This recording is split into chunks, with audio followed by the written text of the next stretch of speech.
మా latest videos కోసం మా ఈ తెలుగు న్యూస్ ఛానల్ సబ్స్క్రైబ్ చేసి గంట సింబల్ యాక్టివేట్ చేసుకోండి. కార్తీక మాసంలో వచ్చే శుక్రవారాలు ఎంతో విశేషమైనవి, లక్ష్మీదేవికి ఎంతో ఇష్టమైనవి. అయితే ఈ కార్తీక శుక్రవారాలలో కొన్ని పొరపాట్లు చేస్తే లక్ష్మీదేవికి కోపం వచ్చి పనులన్నిటిల్లో ఆటంకాలు ఏర్పడతాయని పండితులు అంటూ ఉన్నారు. మరి కార్తీక శుక్రవారం ఆడవారు పొరపాటున కూడా చేయకూడని ఆ తప్పులు ఏమిటో ఇప్పుడు మనం ఈ వీడియోలో తెలుసుకుందాం. అంతకన్నా ముందు ముగురమ్మల శక్తి నిక్షిప్తం అయి ఉన్న మంత్రం ఏమిటో తెలిపే కథను విందాం. ఒకసారి పాలసముద్రం శేషపాన్పుపై శ్రీ మహావిష్ణువు లక్ష్మీ సమేతుడై ఉండగా అనుకోకుండా పార్వతీదేవి, సరస్వతీదేవి లక్ష్మీదేవిని చూడడానికి వైకుంఠానికి వచ్చారు. అల్లంత దూరాన వారిని చూసిన లక్ష్మీదేవి భర్త అనుమతితో ఆయన పాదాలను ఒత్తటం ఆపి శేషపాన్పు దిగి వారిద్దరినీ సాదరంగా ఆహ్వానించింది. ముగ్గురు కలిసి సమీపంలోని ఓ ఉద్యానవనానికి వెళ్ళి ఓ చంద్రకాంత శిల మీద ఆసీనులై ఇష్టాగోష్ఠిగా మాట్లాడుకోసాగారు. మరలా మాట్లాడుకుంటూ ఉండగా దూరంగా నారదుడు వస్తూ ఉండటం కనిపించింది. నారదుడు కూడా వీరిని చూశాడు. ఇంకేం, కలహభోజనుడు, తనకు కావాల్సినంత కాలక్షేపం దొరికింది అనుకున్నాడు. త్రిమూర్తుల భార్యలంతా ఒకే చోట కూర్చుని ఏదో విషయాన్ని గురించి మాట్లాడుకుంటూ ఉన్నారు కనుక ఏదో ఒక చిక్కు ప్రశ్న వేసి వారి మధ్య కలహాన్ని రేపి తన నామానికి సార్థకతను చేకూర్చుకోవాలనుకున్నాడు. అదేవిధంగా జగన్మాతలు కూడా నారదుడిని చూసి ఈ కలహభోజనుడు ఊరకనే రాడు, ఇతనికి తగిన బుద్ధి చెప్పాలి అని నిర్ణయించుకొని బ్రహ్మ మానసపుత్రుణ్ణి సగౌరవంగా ఆహ్వానించారు. ఈ సందర్భంగా నారదుడు ముగురమ్మలను చూసి నమస్కరించాడు. ముగురమ్మలు సైతం నారదుణ్ణి ఆశీర్వదించి విషయాలేంటని అడిగారు. ఇక సమయం దొరికింది కదా అని నారదుడు కలహాన్ని మొదలెట్టాడు. అమ్మ మాతలారా, త్రిమూర్తులకు భార్యలైన మీరు ముగ్గురు సకలలోక వాసులచే స్తుతింపబడుతూ ఉన్నారు. అంతవరకు బాగానే ఉంది, కానీ మీ ముగ్గురిలో ఎవరు గొప్ప అనే సందేహమే చాలామందిని వేధిస్తుందని చెప్తాడు. నారదుడు తన పనిని ప్రారంభించాడనుకున్న ముగురమ్మలు చిరునవ్వు నవ్వుకుని, నారద, నీ సందేహం ధర్మసమ్మతమే. నీవు భూలోకంలో మేము చెప్పిన చోటుకు వెళ్ళు. అక్కడున్న మా భక్తుల్ని పరీక్షించి మేము చెప్పిన మంత్రాన్ని వారికి ఉపదేశిస్తూ ఉండు. కొంతకాలం తర్వాత మాలో ఎవరు గొప్పో నీకే అర్థమవుతుందని చెప్పారు. నారదుడు కూడా సరే అన్నాడు. ముందు సరస్వతీదేవి నారదునితో, నారద, భూలోకంలో మహాబలిపురానికి వెళ్ళి అక్కడ ఉన్న ఓ గురుకులంలో సెల్వనాథుడనే విద్యార్థిని కలిసి సమయం సందర్భం చూసుకుని అతని చెవిలో ఓం శ్రీ మాత్రే నమః అనే మంత్రాన్ని 3 సార్లు ఉచ్చరించి అతనికి మంత్రోపదేశం చేయమంటుంది. మంత్రోచ్చరణకు తర్వాత అక్కడ జరిగిన విషయాన్ని తమతో చెప్పమని సరస్వతీదేవి నారదుడికి చెప్పి భూలోకానికి పంపుతుంది. నారదుడు పండితుడి వేషంలో సెల్వనాథుడి బంధువుగా మహాబలిపురం వెళ్ళి సెల్వనాథుడి గురువును కలిశాడు. సెల్వనాథుడు బంధువని తెలుసుకున్న గురువు సెల్వనాథుడికి అక్షరం ముక్క రాదు, వాడితో నా ప్రాణం విసిగిపోతుంది, పశువులను మేపాల్సిందిగా పంపేశాను, వెళ్ళి చూడమంటాడు. నారదుడు విషయం తెలుసుకుని బాలుడి దగ్గరకు వెళ్తాడు. ఆ బాలుడు చదువు రాదని తాను పడే కష్టాల్ని చెప్పి బోరుమన్నాడు. నారదుడు ఆ బాలుణ్ణి ఓదార్చి మంత్రోపదేశం చేస్తానని, ఆ తర్వాత ఏం జరుగుతుందో చూద్దామని చెప్తాడు. అలా సముద్రంలో స్నానం చేసి శుచియే వచ్చిన ఆ బాలుడికి ఓం శ్రీ మాత్రే నమః అనే మంత్రాన్ని 108 సార్లు జపం చేయమని చెప్తాడు నారదుడు. ఆ మంత్రాన్ని 108 సార్లు పఠించిన తరువాత ఆ బాలుడు వేదాలను, శాస్త్రాలను సులభంగా అర్థం చేసుకోసాగాడు. అతనిలో వచ్చిన మార్పును చూశాక నారదుడు ముగురమ్మల దగ్గరకు వెళ్ళి ఈ విషయం చెప్పాడు. ఇక అప్పుడు పార్వతీదేవి తన వంతు ప్రారంభించింది. నారద, కావేరీ నది ఒడ్డున సమయపురం అనే ఒక ఊరుంది. అక్కడ పెరినాయకి అనే ఒక ఆవిడ ఇంటి గురించి అడుగు. అక్కడి పరిస్థితులను గమనించి సమయం సందర్భం చూసుకున్నప్పుడు నేను చెప్పే ఓం శ్రీ మాత్రే నమః మంత్రాన్ని ఆవిడకు ఉపదేశించమంటుంది. ఇలా పెరినాయకి ఇంటికి వెళ్ళిన నారదుడు ఆమెకు సంతానం లేకపోవటంతో ఆత్మహత్య ప్రయత్నానికి ప్రయత్నించడాన్ని నిరోధిస్తాడు. సంతానం లేకపోవటంతో ఆమె భర్తకు వేరొక వివాహం చేసి పెట్టేందుకు అంతా సిద్ధమవుతున్నట్లుగా గమనిస్తాడు. ఆమెకు కూడా ఓం శ్రీమాత్రే నమః మంత్రాన్ని నారదు ఉపదేశిస్తాడు. ఈ మంత్ర ప్రభావంతో ఓ శుభ సమయానికి పెరియనాయకి సంతానవతి అవుతుంది. ఈ విషయాన్ని వెంటనే నారదుడు ముగ్గురమ్మలకు చేరవేశాడు. ఇక మూడోసారిగా లక్ష్మీదేవి నారదుణ్ణి గోదావరి ఒడ్డునున్న తాటాకుల ఇంట్లోని రాజశేఖరుడనే పేద దంపతుడిని కలవమంటుంది. ఓం శ్రీమాత్రే నమః అనే మంత్రాన్ని ఉపదేశించమంటుంది. అలాగే నారదుడు కూడా గోదావరికి వెళ్ళి దానం చేసే ఉత్తముడైన రాజశేఖరుణ్ణి కలుస్తాడు. రాజశేఖరుడు తన వద్ద ఉన్న బియ్యాన్ని మారువేషంలో వచ్చిన నారదుడికి ఇవ్వబోగా రాజశేఖరుని వద్దనున్న బియ్యం కుండ నిండుకుంటుంది. దీంతో ఆశ్చర్యపోయిన రాజశేఖరుడు ఇంతకు ముందు ఇలాంటి కార్యాలు జరగలేదంటూ ఇలా రాజశేఖరుడికి కూడా నారదుడు ఓం శ్రీమాత్రే నమః అనే మంత్రాన్ని ఉపదేశించి 108 సార్లు జపించమని చెప్తాడు. ఆ తరువాత ఆ పేద పండితుడు శ్రీమంతుడిగా మారిపోతాడు.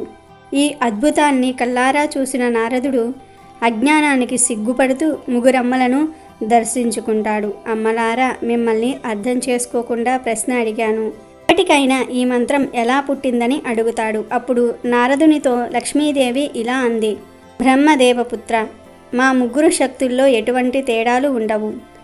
జగదాంబ ఆజ్ఞానుసారం నా వలన ఐశ్వర్యము, సంపదలు, పార్వతీదేవి వలన ఐదవతనము, సౌభాగ్యము, సరస్వతీదేవి వలన విద్యలు, కళలు ప్రాప్తిస్తూ ఉంటాయి. శ్రీలక్ష్మిలోని, శ్రీ సరస్వతిలోని, శ్రీ శక్తిలోని బీజాక్షరాలు జతచేసి ఓం శ్రీమాత్రే నమః అనే మంత్ర సృష్టి జరిగింది. ఈ మంత్రాన్ని జపించిన వారికి మా కటాక్షం కలుగుతుంది. అందువల్ల ఈ మంత్రాన్ని అర్హులైన మా భక్తులకు, భక్తురాళ్లకు ఉపదేశం చేయగలవు అని చెప్పింది. ఇక వీడియోలోకి వస్తే, మొదటిగా కార్తీక శుక్రవారం నాడు ఖచ్చితంగా ఇంటిలో జలపాత్రలను అంటే నీటిని గుమ్మం దాటించకూడదు. ఇంట్లోకి నీళ్లు తెచ్చుకోవచ్చు, కానీ బయటి వారికి ఎవరికి కూడా నీళ్లు ఇవ్వకూడదు. ఇది నిషిద్ధం. రెండవది పెరుగు. కార్తీక శుక్రవారం నాడు ఎవరికి కూడా ఇంట్లోని పెరుగుని ఇవ్వకూడదు. ఇస్తే లక్ష్మీదేవి వెళ్ళిపోతుంది, ధనం తగ్గిపోతుంది. పెరుగును తోడుకి అడిగినా సరే కార్తీక శుక్రవారం అస్సలు ఇవ్వకూడదు. దేవాలయాలలో అభిషేకం కోసం అయితే ఇవ్వవచ్చు, ఇతరులకు ఇవ్వకూడదు. మూడవ విషయం పసుపు కుంకుమలు. కార్తీక శుక్రవారం పసుపు కుంకుమలు కూడా ఎవ్వరికీ ఇవ్వకూడదు. సాధారణంగా కార్తీక శుక్రవారం నాడు ముత్తైదువులు ఇంటికి వస్తే పసుపు కుంకుమ తాంబూలం ఇస్తూ ఉంటారు. కానీ ఆ తాంబూలంలో పసుపు కుంకుమ ఇవ్వకూడదని పండితులు అంటూ ఉన్నారు. ఇక నాలుగో పని పుష్పాలు. కార్తీక శుక్రవారం నాడు చాలామంది స్త్రీలు పుష్పమాలలు కడుతూ ఉంటారు. మాల కట్టడంలో తప్పు లేదు, కానీ సూదులతో పూలను గుచ్చటం వంటి పనులు చేయరాదు. పుష్ప విలాపం వలన కష్టాలు ఎదురవుతాయి. ఎందుకంటే పుష్పాలను సూదితో గుచ్చి దారంతో మాల కడితే ఆ పుష్పం విలాపం చెందుతుంది, అంటే ఏడుస్తుంది. అలా పుష్పం ఏడిస్తే అశుభమే జరుగుతుంది.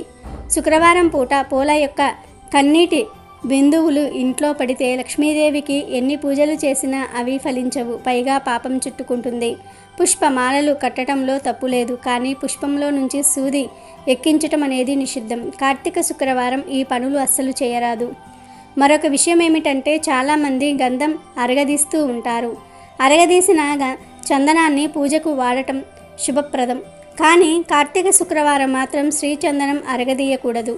అలాగే కార్తీక శుక్రవారం ఎట్టి పరిస్థితుల్లోనూ వెన్న కాయకూడదని శాస్త్రం చెప్తుంది. మామూలు శుక్రవారాలలో కూడా వెన్న కాయకూడదు. అలాగే కార్తీక శుక్రవారం రోజు కూడా పాలను కూడా ఇంట్లో ఎక్కడా కూడా వలక్కుండా చూసుకోవాలి. తేనె కూడా కింద జారకుండా చూసుకోవాలి. తేనెలో, పాలల్లో, పుష్పాలలో లక్ష్మీ అమ్మవారు స్థిరంగా ఉంటారు. ధన రాశుల్లో కూడా లక్ష్మీ నివాసం ఉంటుంది. కాబట్టి ఈరోజు రాశిగా ఉండే ధాన్యాన్ని కూడా కదపకూడదు. అంటే పొలాలు ఉన్నవారు బస్తాలతో ధాన్యాన్ని ఉంచుతారు. ఆ ధాన్యాన్ని కార్తీక శుక్రవారం రోజు కదపకూడదు. ఈ పొరపాట్లలో ఏ ఒక్క తప్పును అయినా సరే చేశారంటే లక్ష్మీ అమ్మవారి ఆగ్రహానికి గురి అవుతారు. ఈ నియమాలను అందరూ కూడా పాటించాలి. పాటించకపోతే లక్ష్మీ అనుగ్రహం పోయి దారిద్ర్య దేవత ఆవహిస్తుంది. కాబట్టి లక్ష్మీ అనుగ్రహం కావాలని కోరుకునేవారు కార్తీక శుక్రవారం రోజు ఈ పనులు చేయకుండా జాగ్రత్తగా ఉండండి. శుక్రవారం రోజు శుక్రహోరలో అనగా ఉదయం 6 నుండి 7 గంటల మధ్యలో పాలతో ఇలా ఒక్క దీపం వెలిగిస్తే లక్ష్మీదేవి ప్రసన్నమవుతుందని పండితులు అంటూ ఉన్నారు. సాధారణంగా అందరూ ఉప్పు దీపం శక్తివంతమైనదని అనుకుంటూ ఉంటారు. కానీ ఈ క్షీరదీపం ఉప్పు దీపం కంటే కూడా ఎక్కువ ఫలితాలను ఇస్తుంది. లక్ష్మీదేవి పాల సముద్రం నుండి జన్మించింది. అందుకే పాలంటే అమ్మవారికి ఎంతో ప్రీతి. అటువంటి పాలతో వెలిగించే జ్యోతి అంటే ఇంకా ఎంతో ఇష్టం. ఈ దీపం గురించి చాలామందికి తెలియదు, ఎందుకంటే అందరూ రహస్యంగా ఈ దీపం వెలిగిస్తూ ఉంటారు. ఈ క్షీర దీపం వెలిగించటం వలన చాలా ఈజీగా లక్ష్మీదేవి ప్రసన్నమవుతుంది. ముఖ్యంగా మార్వాడి వాళ్ళు ఈ క్షీర దీపాన్ని ఎక్కువగా వెలిగిస్తూ ఉంటారు. వారి అభివృద్ధికి వారు రహస్యంగా చేసుకునే ఇలాంటి పరిహారాలే కారణం. కాబట్టి మీరు కూడా మంచి వృద్ధిలోనికి రావాలంటే తప్పక శుక్రవారం రోజు శుక్రహోరలో ఈ క్షీర దీపం వెలిగించండి. ఇక ఆ దీపం ఎలా వెలిగించాలో చూద్దాం. ముందు మీరు లక్ష్మీ అమ్మవారి ఫోటో ముందు అష్టదళ పద్మం ముగ్గు వేసుకోవాలి. ఈ ముగ్గు మీద పసుపు కుంకుమలను చల్లండి. ఆ తర్వాత ముగ్గు మీద చిన్న ఇత్తడి ప్లేటు పెట్టండి. ఈ ప్లేట్లో బియ్యం పోసి చిన్న ఇత్తడి లేదా వెండి లేదా గాజు బౌల్ను పెట్టి దానిలో సగం పాలు పోయండి. స్టీల్ బౌల్ను ఈ దీపానికి వాడకూడదు.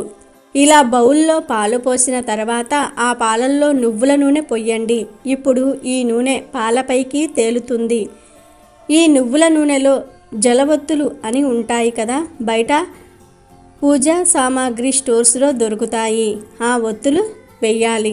జలవత్తులు లేకపోతే చిన్న జాజి ఆకు రంధ్రం చేసి ఆ రంధ్రంలో పువ్వొత్తిని ఉంచి ఈ ఆకును నూనెలో పెట్టిన జలవత్తుల్లాగా పైకి తేలుతుంది. అలా అయినా సరే ఈ దీపం పెట్టవచ్చు. ఇలా ఒత్తులు వేశాక ఏకహారతితో దీపం వెలిగించండి.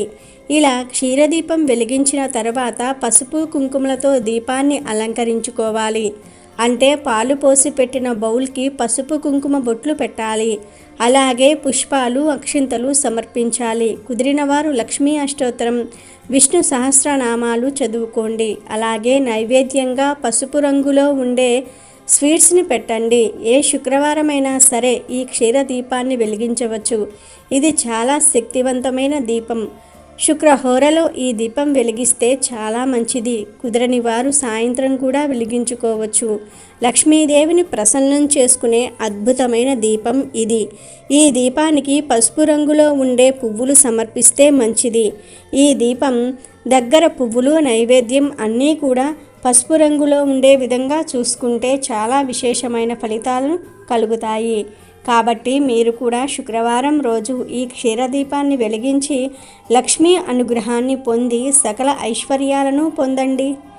100 రకాల ఆర్థిక సమస్యలు ఉన్నా సరే, మీకు ఎటువంటి ఆర్థిక కష్టాలు ఉన్నా సరే, 100 రకాల ఆర్థిక సమస్యలు ఉన్నా, ఆర్థిక బాధలు ఉన్నా, డబ్బు సమస్యలు ఉన్నా కూడా ఈ క్షీరదీపాన్ని శుక్రవారం రోజు ఉదయం సాయంత్రం వెలిగిస్తే మీ ఆ 100 రకాల బాధలన్నీ కూడా తొలగిపోతాయని పండితులు చెప్తూ ఉన్నారు. అమెజాన్లో బెస్ట్ డిస్కౌంట్స్ కోసం వీడియో డిస్క్రిప్షన్లో లింకు ఉంది, చూడండి. అలాగే మా టెలిగ్రామ్ ఛానల్ సబ్స్క్రైబ్ చేసుకోండి.